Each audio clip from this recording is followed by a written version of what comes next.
நம்பிக்கை கொண்ட மக்களின் வாழ்வு. இயேசு கிறிஸ்துவுக்குள் பிரியமான என் சகோதர சகோதரிகளே, இந்த நிமிட நட்சத்திரக்கு இயேசுவின் நாமத்தில் நான் உங்களை அன்போடு அழைக்கிறேன். நம்பிக்கை கொண்ட மக்களின் வாழ்வு.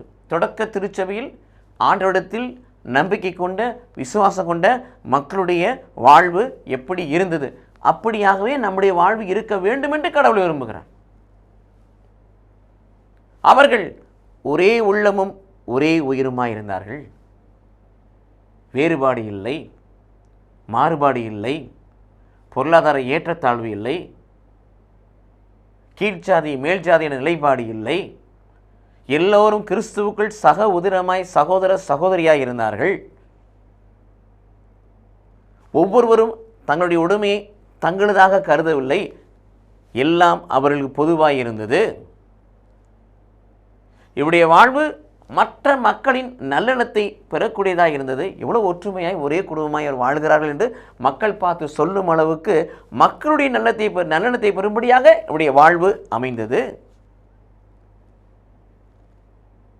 தேவைக்காக அலையக்கூடிய மக்கள் அங்கே அவரிடத்தில் யாருமே இல்லை. எல்லாமே பொதுவாக இருந்தபடினாலும் எல்லாருடைய தேவைகளும் நிறைவு செய்யப்பட்டது. பயிர்வு கலாச்சாரம் பெருகியது. ஊக்குவிக்கும் பண்பு கொண்டவர்களாக அங்கே அவர்கள் மாறினார்கள் என்று சொல்லி நாம் வாசிக்கிறோம். தங்களுக்கு சொந்தமானதையெல்லாம் அப்போஸ்தலருடைய பாதப்படியில் வைத்து திருச்சபை வளர்ச்சிக்கு அவர்கள் உதவி செய்கிறார்கள் வாசிக்கிறோம். மட்டுமல்ல, எல்லாவற்றும் மேலாக அவர்களும் தூயாவில் ஆட்கொள்ளப்பட்டவர்களாக, விசுவாசத்தில் வளரக்கூடியவர்களாக, திருத்தருடைய படிப்பினைகளை கடைபிடித்து வாழக்கூடியவர்களாக இருந்தார்கள்.